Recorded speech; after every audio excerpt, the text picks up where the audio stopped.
The galaxy had seen wars, glorious, stupid, tragic wars, but none as morbidly entertaining as the Empire's combat showcase.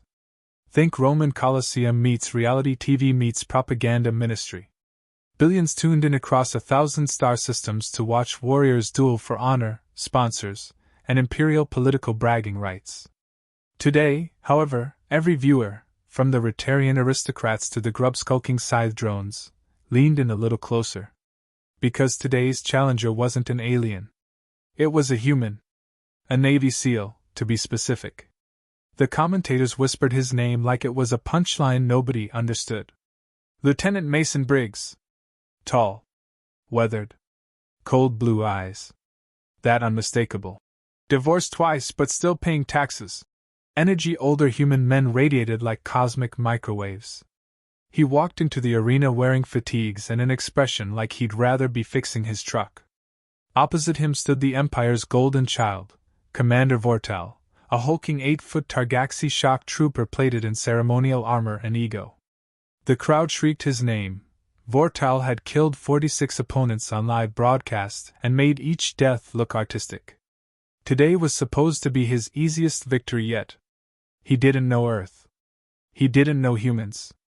And worst of all, he didn't know Briggs.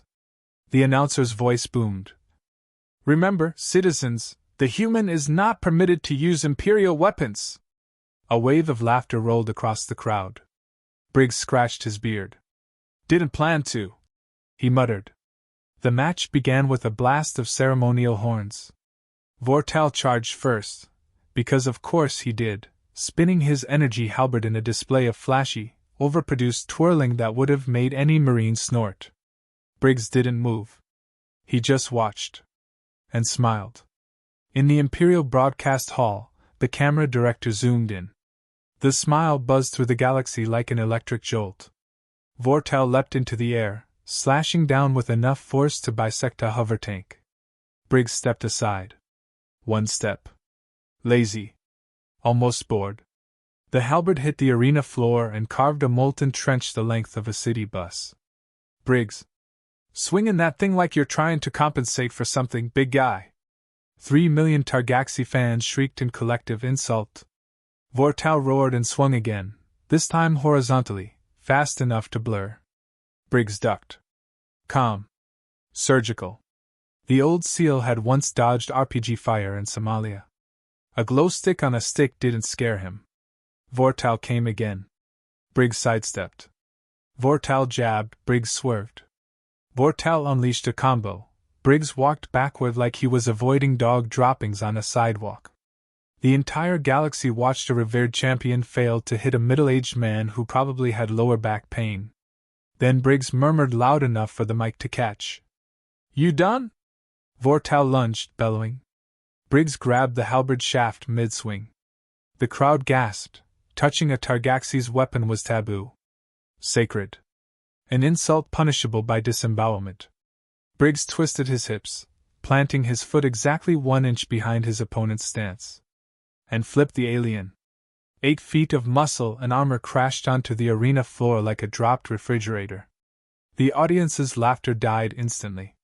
Briggs tossed the halberd aside. That's Judo 101, he muttered. My ex-wife's chihuahua hits harder. The camera caught Vortal's pupils dilating with primal humiliation. This fight was no longer entertainment. It was treasonously embarrassing. Vortal scrambled up, grabbing a second halberd dropped by a panicking attendant. 2 weapons now.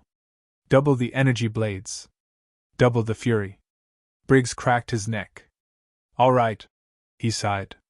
My turn. For the first time since the match started, Briggs moved with intention. No hesitation. No wasted motion. The casual indifference vanished like smoke. He stormed forward. Vortal swung, Briggs slipped inside the arc. A knife-hand strike to the alien's throat guard dented the alloy. A follow-up elbow cracked a rib plate. Then a boot to the knee that made something pop loud enough for even the arena's cheap microphones. Vortal staggered, stunned. What are you? Briggs leaned in. Human. 4 billion viewers felt a chill. Vortal's snarl twisted into desperation. He thrust both halberds. Briggs stepped into the attack. The blades grazed his shirt, cutting fabric but not flesh. He grabbed Vortal's wrists, crossed them, twisted, and both halberds locked together in a kinetic bind. Using the alien's momentum, Briggs spun him around and slam. The impact shook the entire arena. The golden child of the Empire lay flat on his back, choking on disbelief. Briggs stood over him, breathing easily. "You got heart, kid," he said softly. "But heart ain't enough." Vortal wheezed. "Yield, human." "I yield." The stadium fell silent. A Targaxi champion yielding? Unthinkable. Illegal. Cultural taboo of the highest order. Briggs raised an eyebrow. "Didn't ask you to." And then, before the Empire could cut the feed, something happened that changed the galaxy forever. A laser shot ripped across the arena and hit Briggs square in the chest. Gasps. Screams. The broadcast shook. The camera zoomed in on a smoking crater where the laser struck. A second shot followed. A third. The feed switched to the shooter. A Targaxi Imperial officer with a plasma rifle, shaking with fury. He screamed into the mic. "The human is cheating! Kill him now!" Guards swarmed in. Soldiers aimed guns. The Emperor himself rose from his observation throne. Billions watched humanity's representative get executed on live broadcast. Briggs looked down at the scorch marks on his shirt. Then he looked up. And every human watching, every Marine, every veteran, every blue-collar dad with bowling night back pain, felt that familiar, dangerous spark. Briggs cracked his knuckles. "All right," he growled, voice low and almost cheerful. "Now you've done it!" What happened next sent shockwaves across every star system. Because Briggs didn't run. He didn't kneel. He didn't surrender. He charged, straight at the firing line. 5 minutes later, hell broke loose. For 3 full seconds after the plasma bolt punctured the stage, nobody breathed. The Galactic soldier, identified later as a Varkan Devourer-class shock trooper, stood over the fallen podium with its weapons still humming, smoke rising from its armored gauntlet. The audience of billions watched through their screens, their mouths hanging open, unsure if what they saw was scripted, staged, or war. Admiral Hargreaves knew instantly. "Get him out, now!" But there was no out. The stage had collapsed in a shower of debris, and Captain Mason Hale, Navy SEAL, 2-time Medal of Honor, the man Earth displayed like a living trophy of human discipline, was gone beneath the wreckage. The alien shifted its posture, lifting its weapon again. Maybe it expected screaming. Maybe it expected panic. Maybe it expected to finish the job before security reacted. But it did not expect what happened next. A fist. A very human fist. Crashing straight through the cracked floor tiles, bursting from below like a breaching missile. The audience gasped. The alien froze. Then Mason Hale climbed out of the rubble, coughing dust, blood on his lip, looking like a man who had just tripped on a stair, not like someone who had been shot with a bolt capable of melting tank armor. "Hey," he said deadpan, spitting a tooth fragment onto the floor. "Nice shot." The alien reared back, stunned. "How? You want me?" Mason said, rolling his shoulders. "You should aim for the head. Or at least hit something important." He didn't shout. He didn't roar. He wasn't performing. He was annoyed. Billions watched, eyes glued to screens, as Mason Hale walked toward the alien soldier with the unimpressed energy of a father about to discipline the family dog for chewing up the furniture. The Varkan warrior panicked and fired again. Mason moved. He didn't dodge. He stepped aside like a man shifting around a person blocking a grocery aisle, and the bolt carved a molten trench through the stage. "You done?" Mason asked. "Because I'm about to start." The alien tried to switch its rifle's charge setting, fumbling with claws suddenly too large and too clumsy. Panic is a universal language among warriors, and this creature was fluent. Mason grabbed the weapon barrel with his bare hand. Smoke rose from his palm. The metal burned into his skin. He didn't flinch. He pushed the rifle aside gently, almost apologetically. Then he punched the alien in the chest. To call it a punch would be an insult. It was a meteor launched from orbit, wrapped in human muscle and spite. The alien flew backward, armor crumpling inward like aluminum foil against an engine block. It smashed through the holoscreen backdrop and embedded into the stadium wall, twitching, electricity flickering across its cracked armor. Silence. For a full second, humanity stared at one of its own. Then Mason spoke again. "If you're coming for Earth," he said, breathing hard but standing tall, "you don't start with the Navy SEALs. You start with something easier." He cracked his neck, eyes narrowing. "Like God." But Mason didn't feel triumphant. His heart hammered like war drums. His vision narrowed. Not because of the alien, those he'd fought before in black-budget missions the public would never learn about, but because he saw the camera drones adjusting their positions, broadcasting everything. World leaders were already shouting through secure lines. News networks were already rewriting headlines. Alien diplomats were already screaming into translators. But none of them mattered. What mattered was the voice in Mason's earpiece, Admiral Hargreaves, barely staying composed. "Captain, something just triggered every early warning system we have." Mason wiped his bloody lip. "Bigger than this loser?" "Yes. Much bigger. The Varkan command ship just decloaked in low orbit." "Orbital? As in above us?" "As in above you." Mason adjusted his cracked earpiece. "Well, that's inconvenient. Captain, listen carefully. They sent that soldier to do more than kill you. It was a provocation, designed to test something. We're reading a new energy signature aimed directly at your location." Mason looked up. The sky through the stadium's open roof was turning orange. Not sunset orange, plasma charging orange. A global audience watched it too. Billions of people. Children in their living rooms. Veterans in their recliners. Old men sharpening pocket knives out of habit. Every human heart clenched at the same time. Mason's jaw tightened. "Admiral, they're about to fire on a civilian audience." "Yes." "On live broadcast." "Yes." Mason exhaled through his teeth. "Then I guess we make this quick." He grabbed the alien soldier, still twitching, half-conscious, and ripped a device from its belt. A compact sphere with rotating rings. "What is that?" Hargreaves barked. "Something they didn't want me to have." Mason lifted it. The rings spun faster. The device hummed. "Portable slip rift. Seen it before. Used for short-range teleport hops." "Captain, where are you going?" Mason stepped forward, facing the sky, the orange glow intensifying until the stadium floor vibrated. "To the source," he said. "If they want a demonstration of human capability." He clicked the device. A blue ripple exploded around him. "I'll give them a show." And in a crack of light, Mason Hale vanished. The world barely had time to process what happened. Security stormed the stage, dragging away debris. Drones scrambled to recalibrate. Politicians fainted.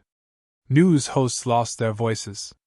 The alien soldier, still embedded in the wall, finally croaked out a single sentence before passing out.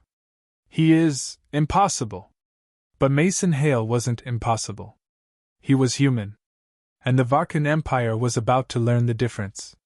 Because when Mason materialized aboard the alien command ship, standing in the middle of a squad of armored guards, his smile was cold. "Hi," he said. "You just tried to kill billions of civilians." He raised his fists. "I don't take that personally." He stepped forward once. "I take it nationally." What followed would be censored from most broadcasts. Because 5 minutes after the Galaxy tried to kill a Navy SEAL on live television, hell finally broke loose. The Galaxy had always believed its greatest strength was unity. Hundreds of species, synchronized, disciplined, technologically superior. But unity cracks fast when fear starts chewing on it. And right now, fear was eating everyone alive. Because the humans had stopped talking. Because the humans had stopped threatening. Because the humans were moving. The broadcast of Commander RYLV's attempted execution of a U.S. Navy SEAL had already burned through every data panel, and the Orion Sperbillions watched that lone human, bloodied, bound, mocked, suddenly break a trained Galactic soldier's arm and cripple him on live hollow. But what happened after the cameras cut? That was what turned species pale. The Navy SEAL didn't run. Didn't hide. Didn't wait for rescue. He started hunting. The Galactic convoy transporting him, now technically transporting, RYLV's unconscious, limb-bent body instead, ripped through slip space at full speed. Sirens blared. Electronic locks slammed. Soldiers scrambled to their stations. But the human was already gone. Colonel Vacor, a four-eyed avian strategist, stared at the surveillance feed in horror. He is in the ventilation system. An officer stammered. Ventilation? Vacor screeched. Why would he crawl into a system filled with rotating fans and ionizing scrubbers? That is suicidal. The screen flickered, showing the SEAL sliding past the turbine, using a broken piece of RYLV's shattered armor as a shield. He grinned at the camera. And then mouthed something. Vacor zoomed the footage. 2 words. Come find me. The entire bridge fell silent. Deep in the hull, the SEAL cut power conduits, forced pressure drops, and rewired security doors. The ship groaned like a dying beast. He wasn't just escaping. He was preparing. The aliens had expected fear. Panic. Desperation. They didn't expect a human to slip into the darkness like a predator, craft improvised explosives from medical supplies, and start stalking elite troops one by one. A klaxon wailed. A squad of 8 armed enforcers rushed down a corridor, only for the lights to snap off with a click. A whisper drifted through the dark. Anyone here good at hide-and-seek? Muzzles swung wildly. One soldier screamed. Another disappeared. The third fired wildly, shots ricocheting. A dull thud. A groan. A silence. Then lights returned. All 8 lay unconscious, stripped of weapons. On the wall, smeared in lubricant and coolant. 5 minutes. Vacor choked on his own breath. 5 minutes until what? The ship dropped out of slip space. Something massive blocked their path, something with angled armor, dark plating, and the quiet promise of violence. USS Retribution. An Earth dreadnought class that didn't exist on galactic records. No registration. No beacons. No insignia. Just a single phrase projected onto their screens. Return our boy. The alien bridge erupted in chaos. They will fire! They cannot be reasoned with. Request negotiations. The helmsman froze. Sir, they have locked all weapons systems. All of them. Vacor felt his feathers quiver. But they outnumber us 20 to 1. They do not care, sir. A pause. They are humans. The intercom crackled. A new voice. Calm. Cold. Deep. This is Admiral Knox of the Retribution. You took one of ours. Now we're taking everything you love. A tremor rippled through the ship. They're going to board us. The helmsman whispered. No, Vacor said, eyes widening. Worse. Inside the ventilation tunnels, the SEAL checked the timer he had painted on his arm in someone else's blood. 9 seconds. 8 seconds. 7 seconds. He kicked open a panel, dropping directly behind a squad guarding the escape pods. They spun to face him. Too late. He lunged forward, slammed their heads together like coconuts, and tapped his earpiece. Retribution, this is Ryder. Prep breach. A gruff voice answered. Charges set. Breaching in 5. The SEAL cracked his neck. About damn time. 2 seconds. 1 second. Midnight. He whispered, almost softly. Hell breaks loose, now. The dreadnought's side panels unfolded like steel wings. EMP spikes launched. Shields collapsed. Gravity plating inverted. The alien ship spun helplessly. Then the hull split open in 3 precise detonations. The SEAL walked forward, smoke swirling around him as human Marines poured into the ship. Helmet lights. Tactical armor. Zero hesitation. "Ryder!" a captain called. "Next time you want a ride home, try using the comms like a normal person." The SEAL shrugged. "They started it. You broke a man's arm on live galaxy-wide broadcast. He tried to shoot me first." "Fair point."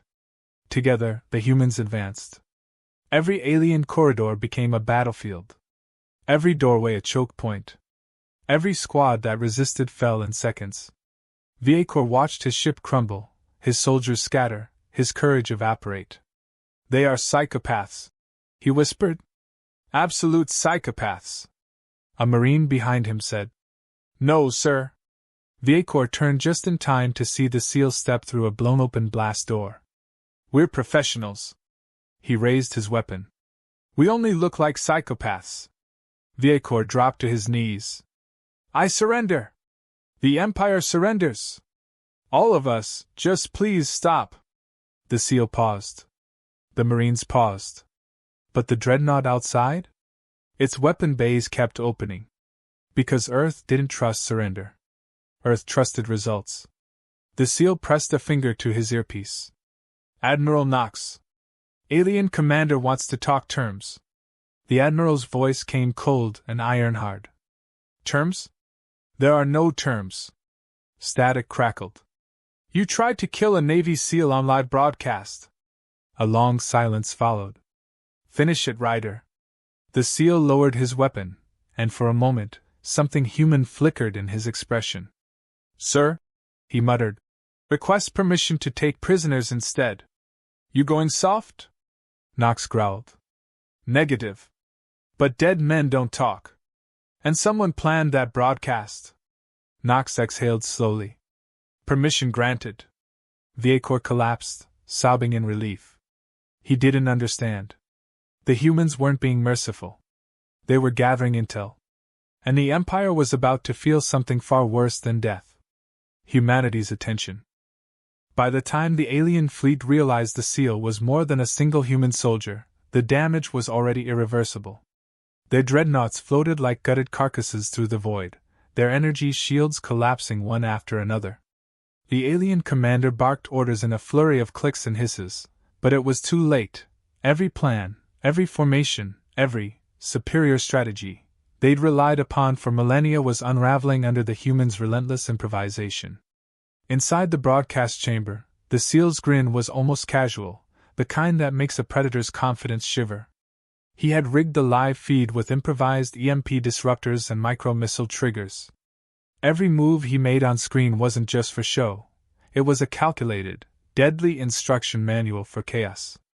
As each alien cruiser exploded in a blinding flash, the live feed became an instant, unholy viral sensation across dozens of alien communication grids. The humans on Earth, or rather, the few watching the intercepted alien frequencies, cheered in disbelief. They weren't supposed to survive. They weren't supposed to fight back like this. And yet here they were, rewriting the rules of galactic engagement. The alien commander, frantically recalculating odds, cursed in a guttural tone that could have shattered lesser hulls. "It is impossible. One human, just one, cannot do this. They cannot." His voice trailed off, swallowed by the roar of collapsing starships. The logic cores in his fleet struggled to adapt to an opponent whose methods made no sense: guerrilla tactics in zero gravity, booby-trapped communications, and psychological warfare executed with ruthless precision. The SEAL was not just surviving, he was orchestrating an entire alien downfall from the guts of their own systems. Then came the twist that would haunt the alien empire for decades. As the last cruiser exploded in a halo of fire and plasma, the SEAL activated a hidden signal. Hundreds of Earth's secret orbital platforms, the ones humanity had long told alien diplomats were decommissioned relics, awoke simultaneously. They fired synchronized volleys of high-yield antimatter charges, not to obliterate planets, but to carve precise, irreparable wounds through the alien fleet's retreat paths. The aliens realized, too late, that they had underestimated Earth's reach and ingenuity. The galaxy had been watching one human, and he had just turned it into an army of invisible ghosts. The SEAL finally removed his helmet, letting the camera catch the faint smirk of someone who had stared into the abyss and grinned. "Next time you think you can lecture humans on weakness," he said, voice steady, dripping with dark humor, "remember, we don't play by your rules. And we don't lose."